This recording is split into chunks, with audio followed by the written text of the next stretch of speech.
Voilà, dans cette petite capsule, vous allez apprendre à rédiger un mail, c'est-à-dire à mettre les éléments principaux. Alors, quels sont les éléments qui composent un email? Donc, un email est toujours composé d'un objet. Ensuite, on met une formule d'appel, c'est-à-dire une vedette si on le compare avec du courrier. Puis on poursuit avec le texte en lui-même, c'est-à-dire le message de votre mail. Et on termine par une formule de politesse. Dans un email, cette formule de politesse est très courte.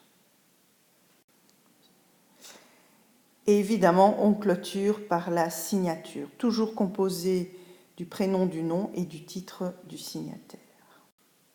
Donc, voici une synthèse concernant l'email. Retenez qu'à chaque fois, vous devez mettre les éléments indiqués. Donc, tout d'abord, indiquer un objet. Celui-ci doit être clair et explicite.